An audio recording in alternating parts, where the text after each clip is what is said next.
कभी भी अपने बच्चों को एक दूसरे के साथ कंपेयर ना करे जीवन भर, सिर्फ बचपन में नहीं।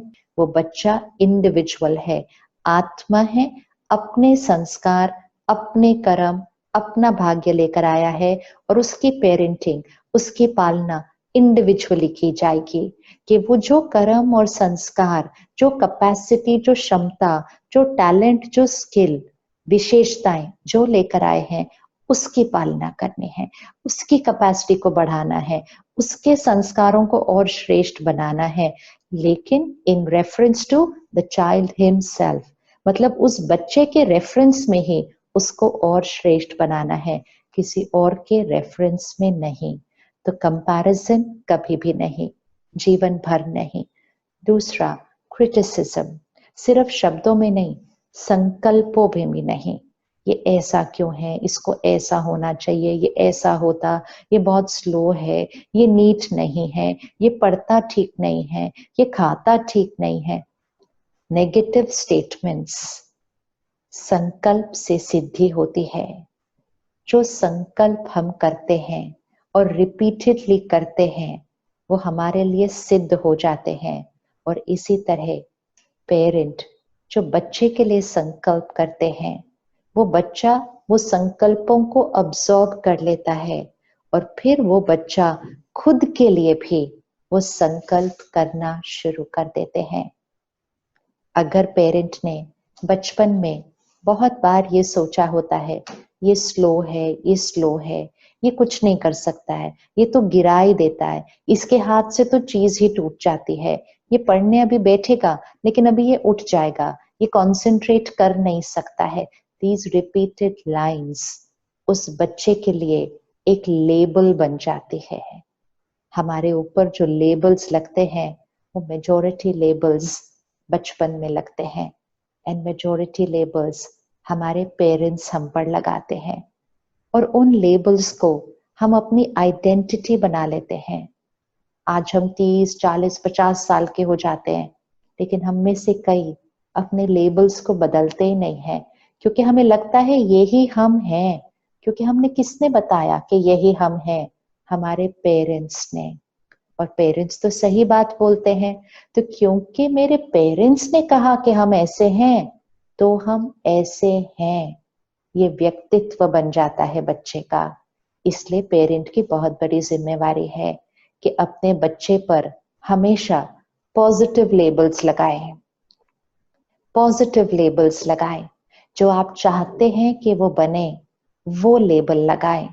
सपोज फॉर एग्जाम्पल आपका बच्चा थोड़ा स्लो है, और थोड़ा स्लो भी किसके रेफरेंस में आप देख रहे हैं? किसी और के रेफरेंस में ही देख रहे हैं, लेकिन फिर भी समझो कि थोड़ा स्लो है, टाइम लगाता है अपनी हर चीज करने में, इधर से उधर कुछ करना है, रखना है, बीच में रुक जाता है, बैठता है, थोड़ा सा स्लो है। ओके है, दिस इज अ रियलिटी।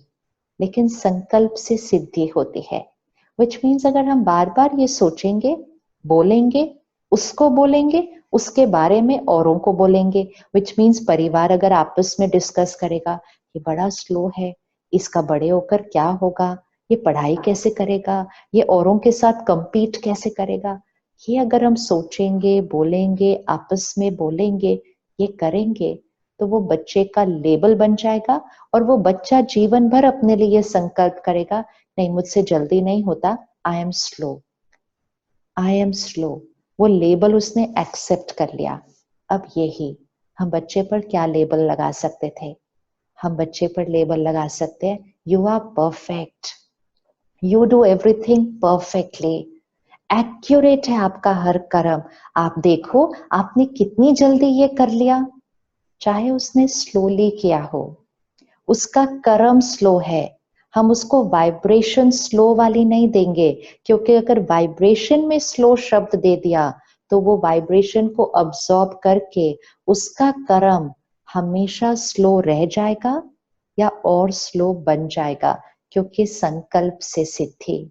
तो जो दिख रहा है वो नहीं सोचना और बोलना, जो देखना चाहते हैं वो सोचना और बोलना, ये हमें स्पिरिचुअलिटी और मेडिटेशन सिखाती है। परमात्मा हमारी पालना कैसे करते हैं वैसे ही हमें अपने बच्चों की पालना करनी है। परमात्मा हमें क्या कहते हैं? तुम शांत स्वरूप आत्मा हो, you're a peaceful soul. तुम प्रेम स्वरूप आत्मा हो, you're a loveful soul. तुम पवित्र आत्मा हो, तुम प्योर आत्मा हो. हम होते कहाँ हैं? लेकिन परमात्मा कहता है, कहता है, कहता है, कहते हैं, कहते हैं, कहते हैं. हम सुनते हैं, पढ़ते हैं, सुनते हैं, पढ़ते हैं. I am peaceful, I am pure, I am powerful. और धीरे धीरे बनना शुरू हो जाते हैं. तो जैसे परमात्मा हमारी पालना करते हैं, हमें अपने बच्चों की पालना करनी है. You are a powerful soul, you are an accurate soul, you are an honest soul, you are clean, you are honest, you are punctual. ये नहीं बोलना तुम तो हर जगह लेट पहुंचते हो, तुम तो टाइम पे तैयार ही नहीं होते हो. संकल्प से सिद्धि हो जाएगी. पेरेंट्स के कहे हुए शब्द, पेरेंट्स की क्रिएट की हुई सोच बच्चे के संस्कारों पर बहुत डीप प्रभाव डालती है और उससे बच्चे का भाग्य बनता है. तो इसलिए बच्चे की पेरेंटिंग अर्थात पहले यहाँ की पेरेंटिंग, अगर पेरेंट अपने संस्कारों की पालना कर ले तो बच्चों की पालना तो अपने आप उस वाइब्रेशन में होने लग जाती है. तो कोई क्रिटिसिज्म नहीं, कोई कंपैरिजन नहीं, कोई लेबल जो बच्चे पर लगाएं कि आप ऐसे हो, ऐसे हो, ऐसे हो, वो लेबल हमेशा हाईएस्ट वाइब्रेशनल फ्रीक्वेंसी का लेबल होना चाहिए. हमेशा प्योर, पावरफुल, पॉजिटिव लेबल होना चाहिए. जो दिख रहा है वो लेबल नहीं लगाना, जो देखना चाहते हैं वो लेबल लगाना. बच्चों को कभी भी कंपटीशन का संस्कार नहीं डालिए. थोड़ा सा डिफिकल्ट लग रहा होगा इस समय, क्योंकि बचपन से सीखते आए ना, लाइफ इज अ कंपटीशन. लेकिन कंपटीशन का संस्कार बच्चे की क्षमता को पूर्ण रीति उभरने नहीं देता, क्योंकि बच्चा हमेशा अपने आप को दूसरों के रेफरेंस में ही देखता है. लाइफ एक कंपटीशन नहीं है. वो बच्चा जो आपके घर आया है वो अपने कर्म, संस्कार और भाग्य लेकर आया है. उसको दूसरों से आगे नहीं जाना है. चाहे आप केजी क्लास की बात करें, चाहे आप 10th और 12th के बोर्ड की बात करें, या चाहे जीवन में उसके करियर की बात करें, कभी भी दो बच्चों के बीच, कभी भी दो लोगों के बीच कंपटीशन नहीं हो सकता है. नहीं हो सकता है, क्योंकि वो अपनी क्षमताएं, अपने संस्कार, अपनी विशेषताएं, अपना भाग्य लेकर आए हैं. वो सिर्फ और सिर्फ अपनी रेफरेंस में आगे जा सकते हैं. लेकिन अगर हम दूसरों के साथ उनका कंपटीशन करते हैं या हम सिखाते हैं उनको कंपटीशन, तो हम उनके अंदर जेलसी का संस्कार, सुपीरियर फील करने का संस्कार, इंफीरियर फील करने का संस्कार, ईगो का संस्कार, ये संस्कार हम उनको सिखाते हैं, क्योंकि हम कहते हैं आपको उनसे आगे जाना है. हम उनके अंदर ये संस्कार डालते हैं कि अगर आपको उनसे कम मिला तो आप खुश नहीं हो सकते, क्योंकि आपको उनसे कम मिला है. तो हम उनके अंदर परफॉर्मेंस बेस्ड क्या संस्कार, कि आप अच्छे तब हैं जब आप अच्छा ये अचीव करते हैं, लोगों से ज्यादा अचीव करते हैं, ये नहीं है पेरेंटिंग. पेरेंटिंग अर्थात आप बहुत प्योर हैं, बहुत पावरफुल हैं, और अब आपको अपनी प्योरिटी को, पावर को, अपनी विशेषताओं को और आगे बढ़ाना है. जितना सोल को, आत्मा को स्ट्रॉन्ग बनाएंगे, उनकी क्षमताएं बढ़ती जाएंगी. जितना वो अपना एक दूसरे के साथ कंपैरिजन और कंपटीशन करेंगे तो शायद आगे बहुत चले जाएंगे, लेकिन वो खुशी, वो कंटेंटमेंट, वो इमोशनल स्ट्रेंथ जो सोल में होनी चाहिए वो नहीं होती है, क्योंकि हम हमेशा ही औरों के साथ कंपटीशन करते रह गए. तो कंपटीशन का संस्कार, ये सीज सारे बहुत इंपॉर्टेंट है. क्रिटिसिज्म, कंपैरिजन, कंपटीशन, कंट्रोल, ये 4 संस्कारों को हर पेरेंट को, हर मदर को बहुत बहुत बहुत ध्यान रखना है. डिसिप्लिन करना है, लेकिन गुस्से से नहीं. लव एंड लॉ का बैलेंस, लव एंड लॉ का बैलेंस, लवफुली डिसिप्लिन करना है. उनको उनके बेनिफिट के लिए क्या है वो समझाकर फिर डिसिप्लिन करना है. तो डिसिप्लिन विद लव. हाथ तो अपने बच्चे पर कभी भी नहीं उठाना, कभी भी नहीं। गलती हो गई, डिसिप्लिन करने की विधि है, लेकिन हाथ उठाकर नहीं। बच्चे के स्वमान को अफेक्ट हम नहीं करेंगे। फिर जैसे जैसे बच्चे उस एज में आते हैं, जब वो अपनी चॉइसेस लेते हैं, वो अपने निर्णय लेते हैं, वो अपना सही और गलत खुद डिसाइड करने लगते हैं, स्पेशली जब टीनेजर्स उस एज में आते हैं, तो हमें बड़ा ध्यान रखना है। प्रेजेंट सिचुएशंस में तो और भी ज्यादा ध्यान रखना है कि बच्चा अपने पेरेंट को हर चीज आकर बताए। ये जो रिलेशनशिप है, इसमें इतनी ऑनेस्टी, इतनी ट्रांसपेरेंसी होनी चाहिए, तब आप उस आत्मा की हमेशा पालना कर पाएंगे। जब बच्चा छोटा होता है, तब वो आकर आपको हर बात बताता है, क्योंकि आप उसको एक्सेप्ट करते हैं। बच्चे को क्रिटिसिज्म और कंपैरिजन नहीं, एक्सेप्टेंस चाहिए। एक्चुअली तो हर आत्मा को एक्सेप्टेंस चाहिए।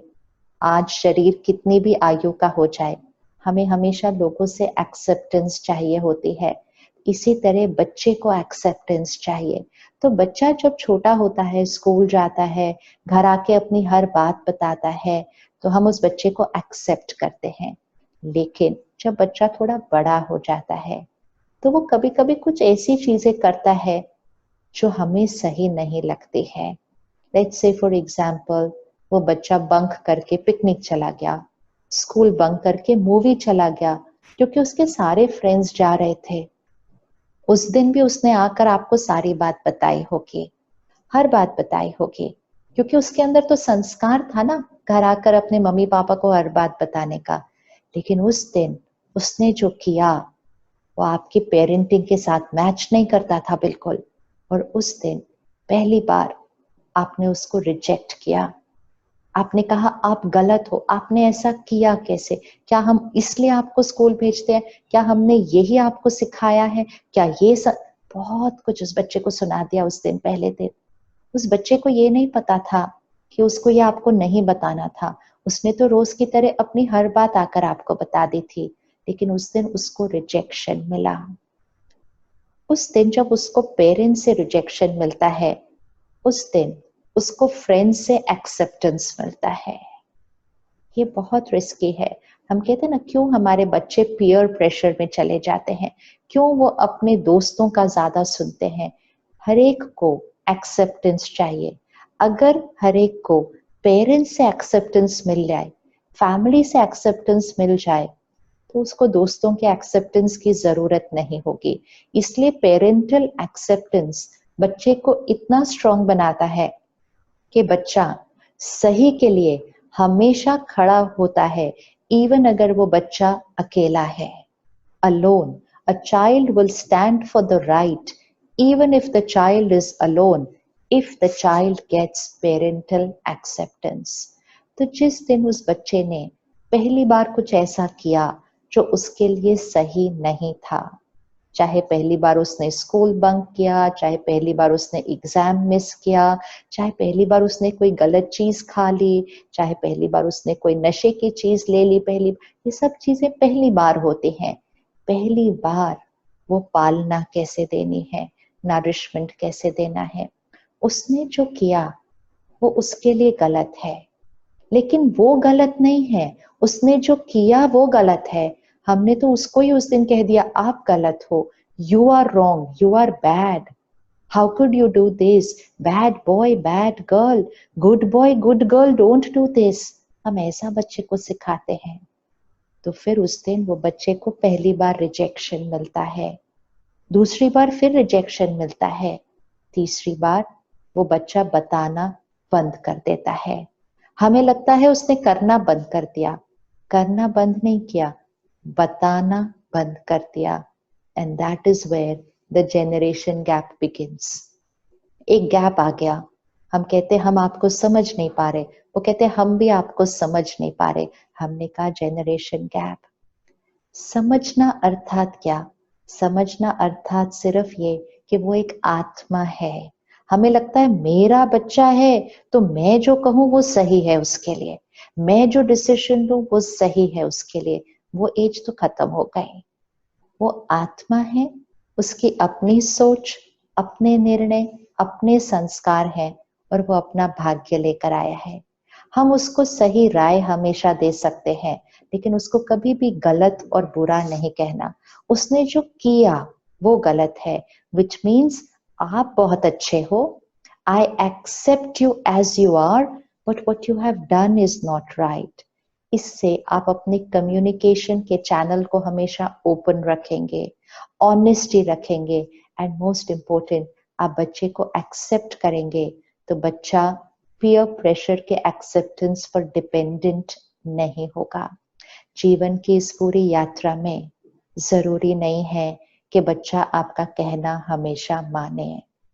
आज वो 15 साल का होगा, फिर वो 20 साल का होगा, 30 साल का होगा, उसने अपने लाइफ में बहुत सारे डिसीजंस लेने हैं। जरूरी नहीं है कि वो आपकी बात हमेशा माने। अब उसके अपने कर्म, उसके अपने संस्कार एक्टिवेट हो चुके हैं। कई बार आपको दिखेगा कि वो जो कर रहा है वो सही नहीं है, लेकिन वो आत्मा आपका कहना नहीं मानेगी कई बार, क्योंकि वो अपने संस्कार और कर्म और अपने भाग्य के परवश चल रही है। कभी कभी बच्चे जब यहाँ से नहीं मानते हैं तो उनको यहाँ से वाइब्रेशन भेजिए। हर बात यहाँ से करके नहीं होती है। इसीलिए पेरेंट्स अगर डेली स्पिरिचुअल स्टडी करते हैं, मेडिटेशन करते हैं, तो आप ये विधि सीख जाएंगे कि कैसे आप अपने मेडिटेशन में, आप साइलेंस में, अपने मॉर्निंग में अपने बच्चों को वो सारे मैसेजेस भेजिए, वो बातें भेजिए, परमात्मा की शक्ति लेकर वो सही कर्म करने की शक्ति भेजिए, from the power of the mind. सब बातें यहाँ से नहीं की जा सकती हैं, तो हम कंट्रोल नहीं कर सकेंगे बच्चे के भाग्य को। आपके बहुत बहुत मनाने पर भी अगर बच्चा कोई ऐसा डिसीजन लेता है जो आपको लगता है कि सही नहीं है, लेकिन एक बार उसने वो डिसीजन ले लिया और वो कर्म में आ गया, आपको अपने मन की स्थिति को बदलनी होगी। अब आप ये नहीं सोच क्रिएट कर सकते, मुझे पता है ये गलत डिसीजन है, मुझे पता है ये पछताएगा, मुझे पता है इसका नुकसान होने वाला है, मुझे पता है ये रिश्ता इसके लिए गलत है। These are very very strong statements, very very strong statements। ये वाइब्रेशन उस बच्चे को जा रही है, ये वाइब्रेशन वो बच्चा अब्सॉर्ब कर रहा है, उसने डिसीजन ले लिया है। आप गलत है वो डिसीजन लेने से पहले तक कह सकते हैं।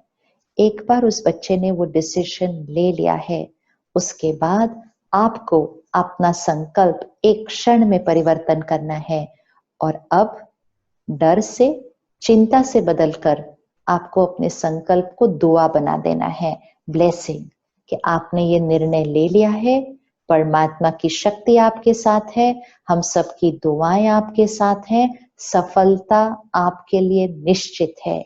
ये ब्लेसिंग बच्चे को दे दीजिए, सिर्फ शब्दों में नहीं, संकल्पों में ये ब्लेसिंग बच्चे को दीजिए। इवन अगर वो बच्चे का कोई कार्मिक अकाउंट आया है जो थोड़ा मुश्किल है, उसने कोई ऐसा रिश्ता चुना है जो थोड़ा मुश्किल है, उसने कोई ऐसा करियर चुना है जो थोड़ा मुश्किल है, वो अपने भाग्य में वो लेकर आया था, लेकिन वो उसका पास्ट का भाग्य है जो वो लेकर आया है। लेकिन प्रेजेंट में अगर आप अब उसको ब्लेसिंग्स देंगे, ब्लेसिंग्स मतलब उसके लिए हर थॉट प्योर और पावरफुल क्रिएट करेंगे, उसके संस्कारों को स्ट्रॉन्ग बनाएंगे, तो वो अपने प्रेजेंट में उस कार्मिक अकाउंट को बहुत ब्यूटिफुली, बहुत रिस्पेक्टफुली और डिग्निफाइड मैनर में उस कार्मिक अकाउंट को वो बहुत ब्यूटिफुली क्रॉस करेगा। पेरेंट को हमेशा ये याद रखना होगा, आप अपने बच्चे के लिए जीवन परफेक्ट नहीं बना सकते हैं। एक भाग्य है जो वो बच्चा लेकर आया है, आपके गर्भ में प्रवेश होने से पहले ही वो बच्चा वो भाग्य लेकर आया है अपने पूर्व कर्मों से। आप उसके जीवन को परफेक्ट नहीं बना सकते हैं, लेकिन आप उसको उस जीवन में परफेक्टली चलना सिखा सकते हैं, जीवन की हर सीन में परफेक्ट रिस्पॉन्ड करना सिखा सकते हैं, हर परिस्थिति में परफेक्ट कर्म करना सिखा सकते हैं। जैसे फिजिकली आप अपने बच्चे को लेकर किसी रास्ते जा रहे हैं, आप उसका रास्ता परफेक्ट नहीं बना सकते हैं। रास्ता तो जो है सो है, आप उसके रास्ते को नहीं बदल सकते हैं, लेकिन उस रास्ते में उसको चलाना कैसे है, कैसे हर पत्थर के कैसे मोड़ना है, कैसे जाना है, कहाँ झुकना है, कहाँ उठना है, कहाँ जंप लेनी है, उस रास्ते पर चलने की विधि आप अपने संकल्पों से, अपनी दुआओं से, अपनी राय से, एंड सबसे इम्पोर्टेंट खुद के संस्कारों की शक्ति से उस बच्चे को अपने जीवन की यात्रा में चलने की विधि सिखा भी सकते हैं और सही तरीके से चलने की शक्ति भी दे सकते हैं। तो पेरेंटिंग में जो सबसे इम्पोर्टेंट चीज है वो है आपके अपने संस्कार। अपने संस्कार, तो जो संस्कार बच्चों में देखना चाहते हैं, जो संस्कारों की शक्ति उनको देना चाहते हैं, सबसे सहज विधि वो संस्कार अपने अंदर लेकर आए। इसीलिए अगर हर पेरेंट डेली स्पिरिचुअल स्टडी और मेडिटेशन करे, ब्रह्मा कुमारी ईश्वरीय विश्वविद्यालय में आज सारे विश्व में इतने सारे देशों में इतने सारे सेंटर हैं, इतने सारे परिवार आते हैं और हर परिवार अपना यही अनुभव सुनाता है कि जब वो पेरेंट्स मेडिटेशन करना शुरू करते हैं, स्पिरिचुअलिटी रोज स्टडी करना शुरू करते हैं, परमात्मा के ज्ञान को अपने अंदर भरते हैं, अपने अंदर चेंज लाते हैं।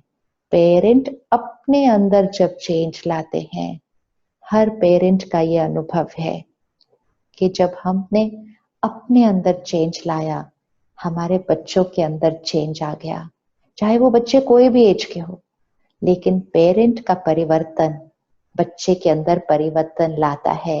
इसलिए पेरेंट की बहुत बड़ी जिम्मेवारी है कि उसका परिवर्तन हमेशा सही दिशा में हो। तो पेरेंट्स अगर घर पे रोज मेडिटेशन करते हैं, सात्विक भोजन बनाते हैं, आपको अपने बच्चों को अच्छी डाइट देनी है, लेकिन डाइट सिर्फ प्रोटीन्स नहीं होती है, डाइट वाइब्रेशंस होती है। हिंसा वाला भोजन आपके बच्चे के लिए क्या सही है? जहां डर था, गुस्सा था, दर्द था, दुख था, हिंसा थी, मृत्यु थी, क्या वो भोजन आपके बच्चे के लिए अच्छा है? उसको प्यार का, दुआओं का, शांति और शक्ति का बना हुआ भोजन खिलाए। तो जब पेरेंट्स एक स्पिरिचुअल लाइफस्टाइल अडॉप्ट करते हैं तो बच्चे के ऊपर उसका डायरेक्ट इम्पैक्ट आता है और बच्चों के संस्कारों में परिवर्तन आना शुरू हो जाता है। बच्चे जरूरी नहीं है तुरंत स्पिरिचुअलिटी को अडॉप्ट करें या मेडिटेशन करें, लेकिन पेरेंट्स जब घर में रोज मेडिटेशन करते हैं तो वो मेडिटेशन के वाइब्रेशंस उनके बच्चों को शक्ति देते हैं। आपके बच्चे पढ़ रहे हैं और घर में शक्ति की जरूरत है, अगर पेरेंट्स मेडिटेशन करते हैं बच्चों की परफॉर्मेंस अच्छी हो जाती है, क्योंकि बच्चों की शक्ति बढ़ जाती है। पहले पेरेंट्स चिंता करते थे तो बच्चों की परफॉर्मेंस अफेक्ट हो जाती थी, अब पेरेंट्स पावरफुल हो जाते हैं तो बच्चों की परफॉर्मेंस अफेक्ट हो जाती है। तो हर पेरेंट अपने लिए और अपने बच्चों के लिए स्पिरिचुअल स्टडी और मेडिटेशन इसको अपने जीवन का हिस्सा बना लें। ये आपकी पेरेंटिंग का हिस्सा है। ये न कहिएगा कि मेरे पास टाइम नहीं है सेंटर आने के लिए, मेरे पास टाइम नहीं है मेडिटेशन करने के लिए, क्योंकि मुझे अपने बच्चों को संभालना है। बच्चों को संभालने के लिए ही मेडिटेशन करना है, क्योंकि संभालना सिर्फ शरीर को नहीं है, संभालना पहले आत्मा को है, संभालना पहले संस्कारों को है। तो आत्मा की पालना के लिए और फिर शरीर का ध्यान रखने के लिए हर पेरेंट को कम से कम 1 घंटा रोज स्पिरिचुअल स्टडी और मेडिटेशन, और घर का वातावरण बहुत प्योर और डिवाइन, और उस घर में हर एक जो सुनता है, पढ़ता है, देखता है, खाता है, पीता है, जब वो शुद्ध होगा तो वो घर स्वर्ग होगा, और जब घर स्वर्ग होगा तो उस घर में बड़े होने वाले बच्चे इस सृष्टि के लिए फरिश्ते बनेंगे। तो आपको सिर्फ बच्चे बड़े नहीं करने हैं, आपको इस दुनिया के लिए फरिश्ते, सत्युगी आत्माएं इस सृष्टि के लिए तैयार करनी है। तो परमात्मा की पालना से खुद अपनी स्थिति को सत्युगी बनाइए और अपनी स्थिति और संस्कारों से अपने बच्चों को फरिश्ता और सत्युगी आत्मा बनाइए। ओम शांति।